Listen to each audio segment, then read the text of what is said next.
大家好，我是超子。今天用鸡胸肉给大家分享一道美食，不用油炸，简单好吃有营养。首先准备一块鸡胸肉，去掉表面的白色油脂，这也是鸡胸肉主要腥味来源。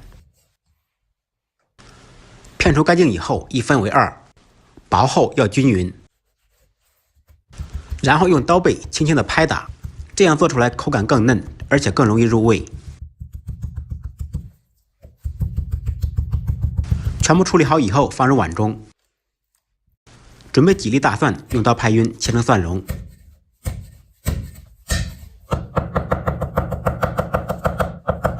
切好以后，一同放入碗中。再来少许葱姜水，葱姜水就是葱姜拍碎，然后加水，用手攥出汁水，倒入少许葱姜水，这样做出来口感吃着才嫩不腥。放入1小勺生抽，一点点盐。少许胡椒粉，少许孜然辣椒面，不吃辣的可以不放。用手按摩均匀，封上保鲜膜，放到冰箱冷藏，腌制2个小时左右。2个小时以后取出，拍少许干淀粉，玉米、土豆都可以。这一步也可以锁住水分，吃起来不柴，而且煎的时候不容易粘锅。锅烧热，放入少许油，先润锅。将油润面锅的全身，油热以后将油倒出，锅内重新放入一点点底油，放入腌好的鸡胸肉，平底锅、圆底锅、电饼铛、烤箱都可以来做。放进去以后先不要惊动它，待其定型以后再轻轻晃动锅，只要锅处理得好，粘锅对于我们来说是不存在的。这个过程加点小灶，大概需要1到2分钟左右。煎好一面，翻过来煎另一面。安全第一，不要糊到脸上。这一步也可以交给铲子和筷子来处理。煎至2面金黄以后，加入少许清水，水刚好没过鸡胸肉即可。放入一点点1品鲜酱油，盖上盖子焖2分钟左右。2分钟后掀开盖子，这个时候已经满屋飘香了。开大火将汤汁收紧，再来一个漂亮的大翻，使汤汁均匀地挂在鸡胸肉上面。看到如此有诱惑力的鸡胸肉，眼泪不争气地从嘴角流了出来。将煎好的鸡胸肉改刀成小块，撒少许熟芝麻点缀一下，香煎鸡排就做好了。简单的食材，不一样的味道。喜欢本视频的点赞、转发、收藏，感谢您的支持。大家好，我是超子。这个季节要多吃山药，今天用山药给大家分享一道特色菜。首先准备2根马山药，清洗干净，去掉外皮，先用刀切成薄片，切片以后再剁成稍微小一点的颗粒状。剁碎以后放入大碗中，200克山药末，放入300克8分肥7分瘦的猪肉馅，放入姜末、葱花、盐、味精，一点点白糖，少许胡椒粉，少许酱油、蚝油和芝麻香油，再打入1颗鸡蛋，顺着一个方向彻底搅拌均匀。最后再放入2小勺干淀粉，充分搅拌均匀，搅至没有干粉的状态。就这样，山药肉馅就调好了。接下来准备配料表干净、薄如蝉翼的头层腐皮，这一包就有30张，炒着吃、涮菜都非常香。把腐皮放到案板上，放上一些我们刚才调好的肉馅。按照我的手法把肉馅卷起来，这一些肉馅可以卷10来个肉卷。全部卷好以后放到蒸锅中，上气以后盖上盖子蒸15分钟。蒸好的肉卷直接吃就非常香了。要想更好吃，我们把肉卷切成小段，油温4、5成热，放入肉卷在锅中炸制。也可以采用油煎的方式，开大火在锅中炸约1分钟，炸至表皮金黄酥脆。这样做的腐皮肉卷营养丰富，外酥里嫩，嗷嗷香。学会的朋友可以点赞收藏，试做一下。再忙再累，记得按时吃饭。下期视频见，拜拜。大家好，我是超子。这个季节要多吃白萝卜。今天用白萝卜给大家分享一道炸素丸子，做法非常简单，一看就能学会。首先准备1个可爱的白萝卜，刮掉外皮，去皮以后直接用擦板擦成细丝。嫌麻烦的也可以用手切。切好的土豆丝不要直接炸制，锅中做水，水开以后放入萝卜丝，在锅中焯水，萝卜丝经过焯水以后，可以去除涩味和多余的水分。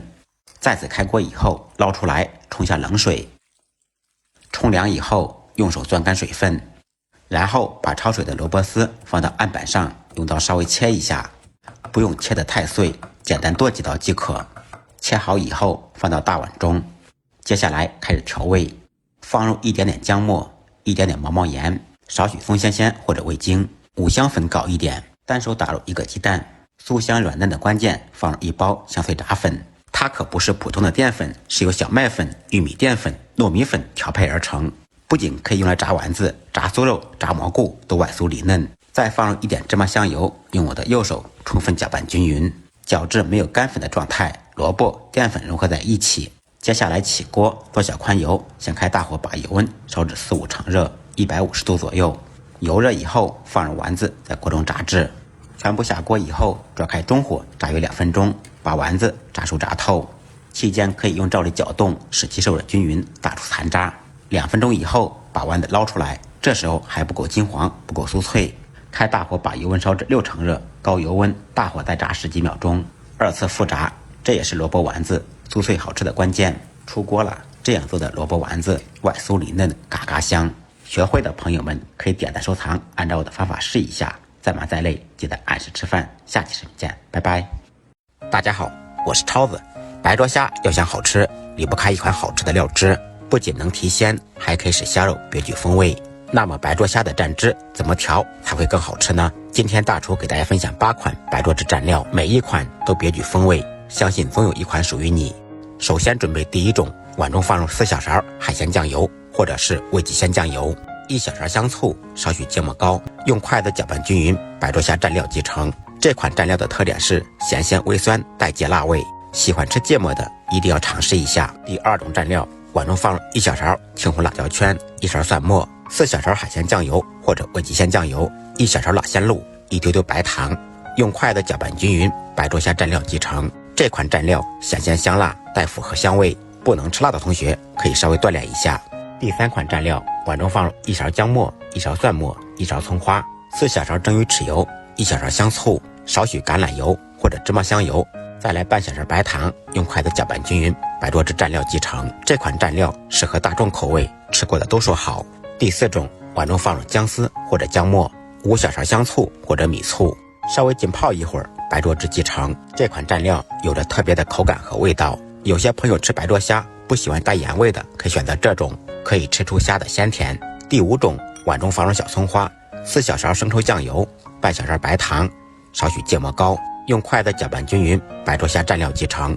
这一款料汁没有放醋，口感咸鲜辛辣，在江浙沪地区比较受欢迎。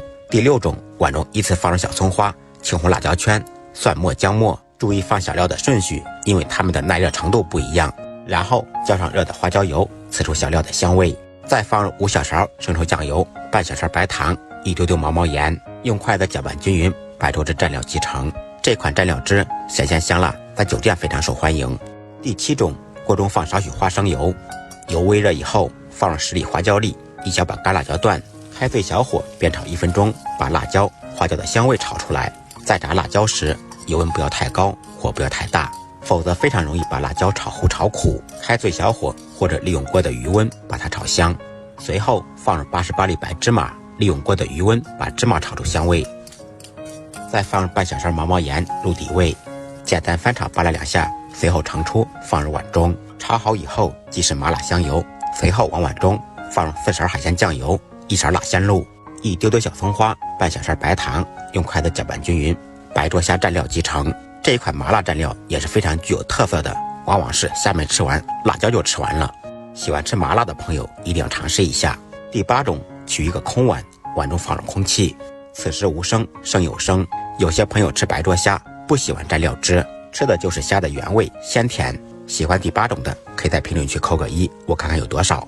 好了，今天的视频就到这里了。视频制作不易，如果感觉我的视频有用，麻烦大家动动您发财的小手，点个赞，点个转发，分享一下，让更多的朋友看到。再忙再累，记得按时吃饭。下期视频见，拜拜。大家好，我是超子，今天给大家分享一道东北硬菜铁锅炖大鹅，汤浓肉烂，没有腥味，上桌就是一道拿手菜。首先准备一只单身很久的大鹅，先用刀砍成大一点的小块，剁好以后，冷水放入锅中，放入料酒或者黄酒，开大火烧开锅，开锅以后撇掉浮沫，在锅中煮3-5分钟。我用的是冷冻鹅，新鲜的大鹅可以不焯水直接炒。煮好以后，把鹅肉捞出来，放入温水中再清洗一遍，彻底洗净。洗鹅肉时要用温水或者热水，千万不要用冷水。洗好以后捞出来，控水备用。准备一些小料：1小块生姜切成姜片，大葱切成葱段，4-5粒大蒜趁其不备，将其拍匀即可，不用剁碎。切好以后放入碗中备用。炖鹅肉好吃的关键在于香料，准备香叶、八角、花椒、白蔻、小茴香、砂仁、肉蔻、陈皮、1小块白芷，将所有的香料放入料包中，在水中浸泡一下。这一步可以去除苦味和灰尘。起锅，锅烧热，锅热以后放入1小勺油，先用油润遍锅的全身。油热以后放入葱姜蒜、干辣椒，煸炒出香味。小料炒香，放入焯水的鹅肉，开中火煸炒2-3分钟，把鹅肉里面的水分和油脂炒出来，这样吃起来肉筋道，香而不腻。鹅肉炒出油以后，把肉扒拉到一边，放入1勺豆瓣酱、1勺黄豆酱，继续开中火把酱炒出香味。这个过程家庭小灶，持续1分钟。期间沿着锅边烹入少许生抽酱油炝锅，提鲜提味。接下来加入1瓶82年的啤酒，放啤酒鹅肉会更嫩，还可以去除腥味。加入足量的温水或者热水，放入4-5粒冰糖，还有准备好的舀料包，开大火把水烧开。开锅以后小心翼翼地把浮沫撇掉，红油一定要留下。盖上盖子，开中小火炖1个半小时，根据鹅肉的老嫩增加或者减少炖制的时间。利用炖鹅肉的时间，准备2个正经的土豆，去掉外皮，切成滚刀块。切好的土豆块放入大碗中，再加入1点清水浸泡一下，防止土豆氧化变黑。1个多小时以后，掀开盖子，满屋飘香。这时候再放入3小勺盐调味，少许味精或者鸡精提鲜，放入切好的土豆块，稍微搅拌一下，继续大火烧开锅。开锅以后开中火炖15分钟到20分钟，把鹅肉、土豆炖软烂，炖入味。还可以放一些其他自己喜欢吃的配菜或者粉条。把土豆炖面以后，就可以起锅装入盆中了。一道软烂入味、不腥不柴的铁锅炖大鹅就做好了，那真的是嗷嗷香。学会的朋友们可以按照我的方法试一下，不好吃您提着大鹅来找我。再忙再累，记得按时吃饭。下期视频见，拜拜。大家好，我是超子。刚过完年，大鱼大肉都吃腻了吧？今天给大家分享一道爽口小凉菜，凉拌白菜丝，清脆爽口，开胃解腻。做法非常简单，话不多说，接下来开始操作。首先准备1颗正经的大白菜，去掉根部和菜叶子，白菜叶可以蘸酱凉拌或者炒着吃。剩下的菜帮去掉两边的绿叶，片成薄片，再切成细丝。这道菜原材料主要用人们不太喜欢吃的菜帮来做，看着不起眼的一道凉拌菜，上桌以后比大鱼大肉还受欢迎。切好的白菜丝放入清水中浸泡，放入1小勺盐，少许白醋，这样白菜丝泡出来更加爽脆。提前在水中浸泡10分钟左右。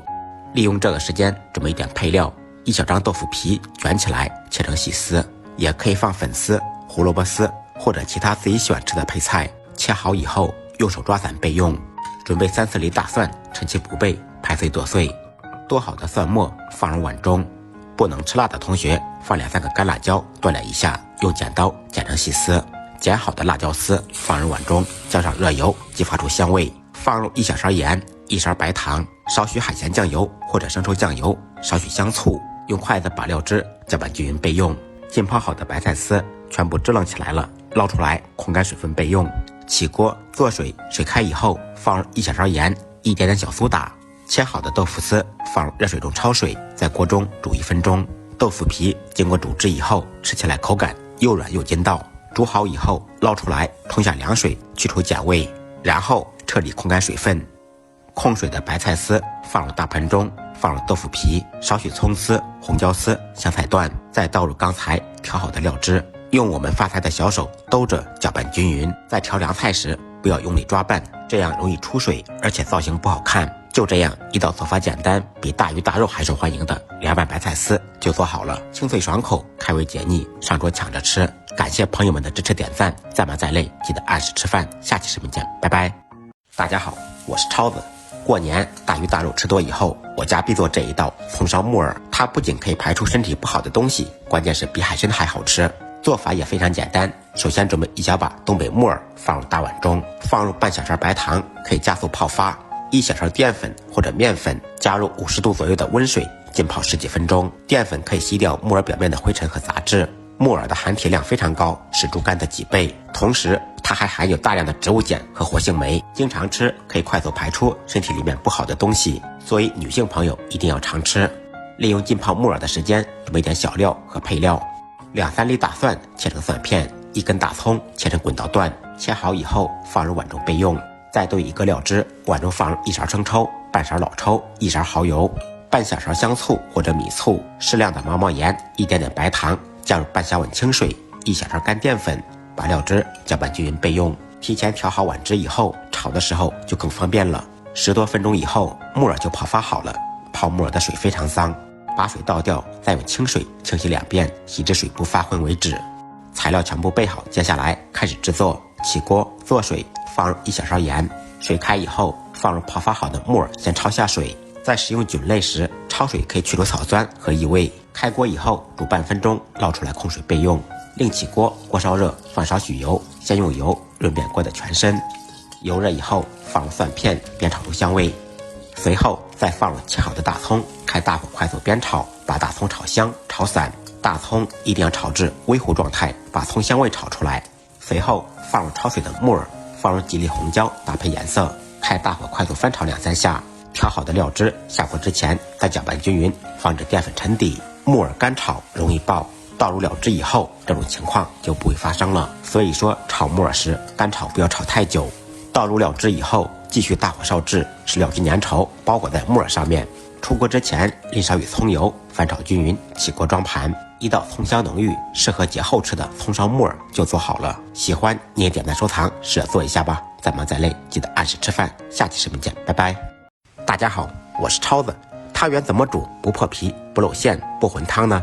到底是用冷水还是用热水？今天大厨教你几个诀窍，煮出来不破皮、不露馅，香甜软糯有嚼劲。接下来就跟着我的视频看一下是怎么做的吧。首先准备一包圆溜溜正经的大汤圆。平时我们购买的汤圆都是速冻的，表面会结有一层白霜，在食用之前无需解冻，更不能直接下锅煮，我们需要多做一步。把汤圆倒入一个大一点的碗中，加入没过汤圆的冷水，汤圆在水中稍微浸泡一下，可以边解冻边补充流失的水分，表面的一层白霜和糯米粉都会清除掉，这样我们在煮的时候汤就会很清亮，不那么粘稠。浸泡的时间不要太久，30-40秒钟就可以了。煮好以后，把汤圆捞出来，稍微控下水分。浸泡汤圆的清水就像淘米水一样浑浊，这一步很关键。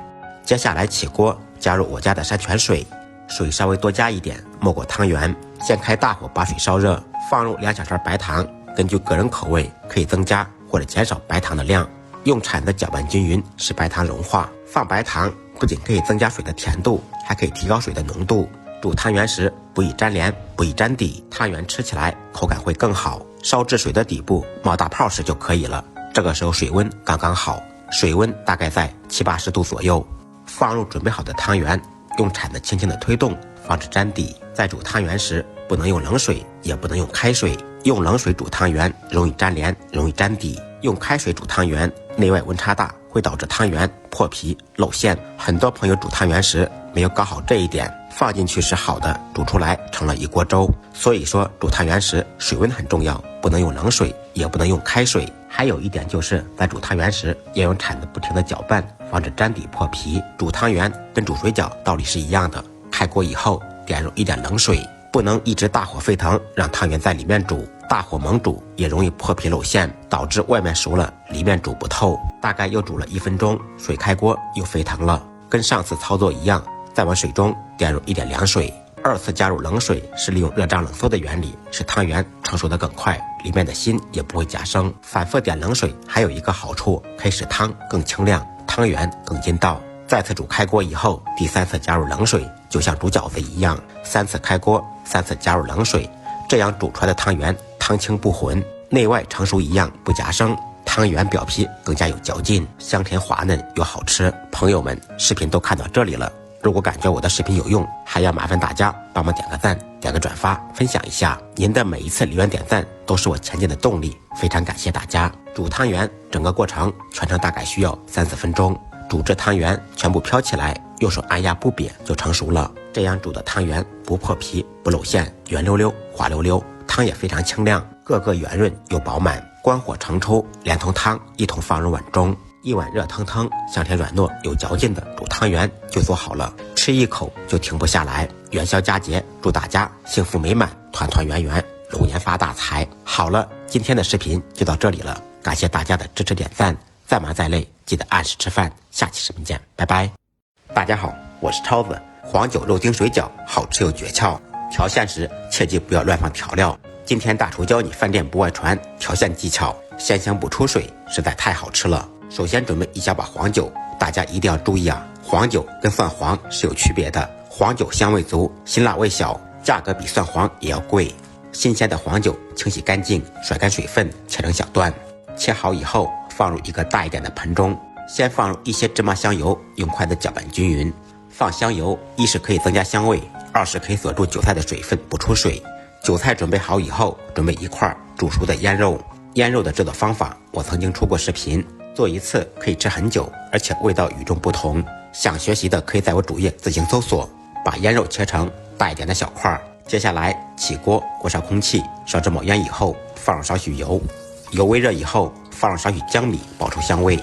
放入切好的腌肉，在锅中稍微煸炒一下，沿着锅边烹入少许酱油，提鲜提味。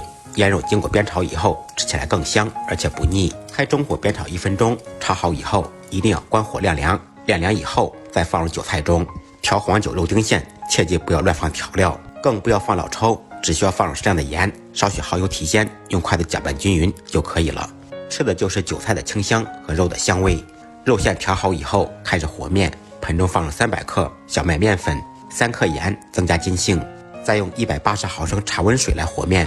先把面粉搅成面絮，再下手揉成光滑的面团。面团揉好以后，醒3-5分钟，再放到案板上，再次简单揉搓几下，排出气体，搓成长条，切成大小相等的剂子。再把小面剂依次按压成饼状，用擀面杖擀成薄薄的厚片。调好的黄酒肉丁馅放到面片里面，想尽一切办法把它包住。全部包好以后，接下来起锅做水，放入1小勺盐，放盐煮水饺不容易破皮，更筋道。水开以后，把包好的水饺依次下入锅中，全部下锅以后，用铲子推动，防止粘底。煮水饺全程开大火。黄酒肉丁馅水饺不要煮的时间太久，2次开锅，2次加入冷水，再煮半分钟就成熟了。煮至水饺全部飘起来，用手按压不瘪，这个火候刚刚好，捞出来装入盘中。这样做的黄酒肉丁水饺鲜香不腻，不破皮，不露馅，实在是太好吃了。喜欢你也点赞收藏，给家人做起来吧。再忙再累记得按时吃饭。下期视频见，拜拜。大家好，我是超子。吃了几十年皮蛋，原来这才是最好吃的做法。今天给大家分享一道下酒下饭菜——烧焦皮蛋。首先准备线椒或者杭椒，还有4个正经的皮蛋。很多人把买回家的皮蛋直接食用，难怪有碱味，还不容易切。我们在食用之前，可以先把皮蛋放入蒸锅中蒸3分钟，这样就可以去除皮蛋中的大部分碱味，而且经过蒸制以后更容易切。蒸好以后，趁热取出来，冲下冷水，剥掉外皮，切成小块。在切皮蛋时，刀上可以沾点清水，这样不容易沾刀。切好以后，把皮蛋摆入盘中备用。另起锅，锅烧空气，锅热以后，放入准备好的线椒。不能吃辣的同学，再放2-3个小米辣锻炼一下。开中火在锅中不停地干炒，把辣椒炒出虎皮，一边炒一边用铲子轻轻地按压，这样更容易炒熟。炒至线椒、小米辣表皮切黑麻糊成这个熊样就可以了。炒好以后，把辣椒盛出来，稍微晾凉，放到案板上，用刀剁碎。剁碎的烧椒放入碗中，再来3-4粒大蒜，趁其不备拍碎剁碎。剁好的蒜蓉跟烧椒放在一起，起锅放入1勺花生油，把油烧热，烧至冒烟以后，把热油浇在蒜末上面，呲一下，小香味就出来了。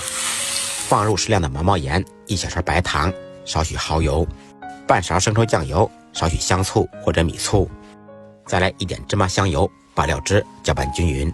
这一款烧椒汁拌饭、拌菜、拌面、拌鞋底都嗷嗷香。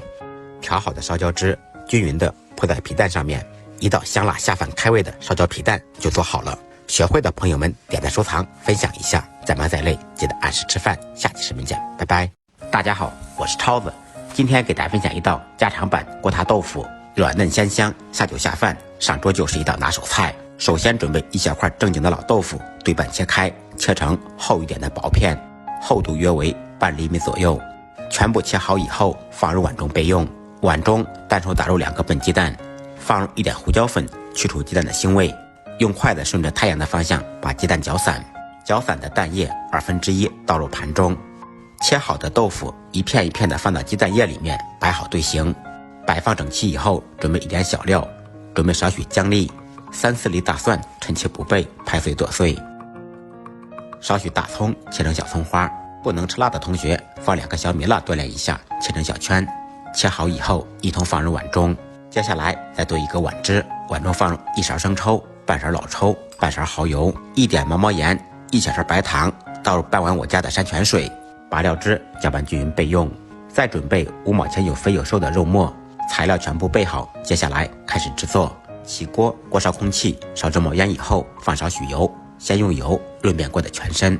油热以后转开中火，放入准备好的鸡蛋豆腐。豆腐下锅以后倒入刚才剩下的1/2蛋液，使鸡蛋液全部包裹住豆腐。蛋液定型以后开中火慢煎，期间晃动锅，使其受热均匀。煎好一面趁其不备，翻过来煎另一面。安全第一，千万不要把豆腐糊到脸上。用同样的方法开中火煎另一面，煎至4面金黄以后盛出，倒入盘中备用。另起锅，锅烧热，放少许油，热锅凉油，放入肉末，在锅中煸炒。把肉末炒出油，炒至变色以后，放入准备好的葱姜蒜、小米辣，煸炒出香味。沿着锅边烹入少许料酒去香增腥，随后倒入刚才调好的料汁，开大火把料汁烹出香味，倒入刚才煎好的鸡蛋豆腐。豆腐下锅以后需要烧制一会儿才会入味，开中火烧2-3分钟，把豆腐烧入味。2分钟以后改开大火烧制，利用一点水淀粉，淀粉水调稀一点，边利用淀粉水边晃动锅，使其受热均匀。然后再趁其不备来2个大翻锅，这样豆腐两面都可以受热均匀。起锅装入盘中，一道鲜香入味、好吃下饭的锅塌豆腐就做好了。豆腐这样做真的是太香太好吃了，喜欢你也点赞收藏，试着做一下吧。再忙再累记得按时吃饭。下期视频见，拜拜。大家好，我是超子，今天给大家分享一道本帮菜苏式熏鱼，也叫鲍鱼，大家一定要尝试一下。不喜欢吃鱼和甜食的我都被它征服了，实在是太好吃了。首先准备一条新鲜的草鱼或者鲤鱼，宰杀处理好以后，用刀刮掉表面的粘液，洗干净肚子里面的黑膜，这2个部位特别腥。全部处理干净以后，先把鱼头去掉，一分为2。草鱼的牙齿也特别腥，一定要把它抠掉。鱼头放到一旁备用，鱼身切成2公分厚的小段，再把每一段鱼肉从中间切开，这样可以方便入味，更容易成熟。全部切好以后放入大盆中，放入去腥3件套、葱姜、胡椒粉、料酒，用手把葱姜攥出汁水，抓拌均匀，腌制10几分钟。利用腌鱼的时间准备一些香料，小茴香、八角、花椒、干辣椒、香叶、桂皮、白蔻。准备好的香料放入碗中，加入清水清洗浸泡一下，洗掉灰尘和苦味。洗好以后捞出来控水备用。接下来再调一个酱汁，碗中放入300克生抽酱油、100克老抽、30克蚝油、300克冰糖，再来30克海鲜酱。虽然看起来冰糖很多，但是做出来不会齁咸。再放入1000毫升清水。这个酱汁的比例很重要，大家一定要拿本子记好，家用商用都可以，不信您可以试一下。起锅放少许油，油热以后放入葱姜，煸炒出香味。随后放入刚才准备好的香料，继续开中小火把香料炒香。小料炒香以后倒入刚才调好的酱汁，开大火把酱汁烧开锅。开锅以后转开中小火熬15分钟。熬酱汁时切记不要盖盖子，15分钟以后再改开大火把酱汁熬粘稠。熬酱汁的整个过程大概需要20多分钟。熬至酱汁粘稠，能挂在勺子上面，然后把小料打出来。朋友们可以看一下，粘稠度成这种状态就可以了。熬好的酱汁倒出晾凉备用。另起锅做宽油，开大火把油温烧至6-7成热。腌好的鱼肉用厨房用纸擦一下表面的水分，油温高一点下锅炸。家庭小灶全程开大火炸制。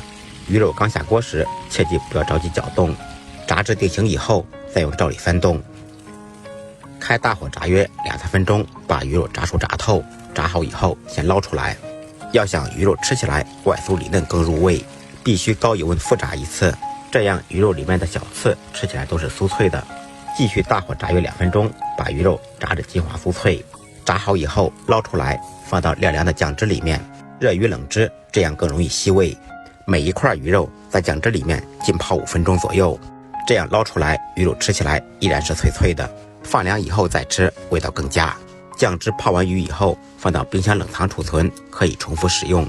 记得我曾经在无锡吃过一次熏鱼，就是这个味儿，自己做比在外面吃干净实惠多了。学会的朋友们帮超子点个赞，点个转发，再忙再累记得按时吃饭。下期视频见，拜拜。大家好，我是超子。春天要多吃韭菜，今天用韭菜给大家分享一道河南特色面食——韭菜面叶汤，味道鲜美，好吃抗饿。喜欢吃面食的一定要尝试一下。首先准备1小把头茬小韭菜，1个可爱的西红柿。韭菜清洗干净，用刀切碎，全部切好以后放到一个大一点的盆中，放入1小勺盐，用手抓拌均匀，杀下水，入下底味，先腌制10分钟左右。利用这个时间准备配料和小料。西红柿清洗干净，在顶部改十字花刀，再切成小块。这样切的西红柿块大小均匀，且不留汤汁。切好以后放入碗中备用。小料准备2粒大蒜，切成薄片，少许小葱，切成大葱花，切好以后一同放入碗中。再准备2个鸡蛋，单手打入碗中，用筷子搅散。10分钟以后，韭菜就杀出水了。再往韭菜里面单手打入1个笨鸡蛋，用筷子把鸡蛋搅散，搅拌均匀。随后倒入1小碗面粉，先用手搅成面絮，稠了加水，稀了加面，揉成像我脸一样光滑的面团，醒面10分钟左右。案板上撒少许干面粉，醒好的面团放到案板上，简单揉搓几下，再用擀面杖擀成像我脸皮一样薄的厚片，厚度约为2-3毫米左右。擀好的面饼用刀切成1指宽的长条，全部分好以后，再斜刀切成小块，用手按压成饼状。就这样，韭菜面片坯子就形成了，大小薄厚不固定，根据个人喜好。接下来起锅，放入一点点油，油热以后放入蒜片、葱花，爆出香味。小料炒香以后，放入西红柿丁，在锅中煸炒，把西红柿炒出汤汁。炒出汤汁以后，沿着锅边烹入少许生抽酱油炝锅，提前提味。随后加入我家的清水。接下来开始调味，放入适量的毛毛盐，少许味精或者鸡精，1点胡椒粉，用勺子搅拌均匀，开大火烧开锅。水开以后，下入准备好的韭菜面片，然后用勺子搅动，继续开大火把水烧开。再次开锅以后，煮1-2分钟就成熟了。关小火，淋入准备好的蛋液。蛋液下锅时，顺着太阳的方向转圈圈，这样蛋花更加漂亮。蛋液下锅以后，用勺子推动几下，淋入芝麻香油，起锅装入盆中。一道北方特色面食韭菜面叶汤就做好了，汤鲜味美，加上韭菜的清香，好吃又抗饿。喜欢吃面食的一定要试一下。好了，今天的视频就到这里了。喜欢本视频，点赞转发支持一下。再忙再累，记得按时吃饭。下期视频见，拜拜。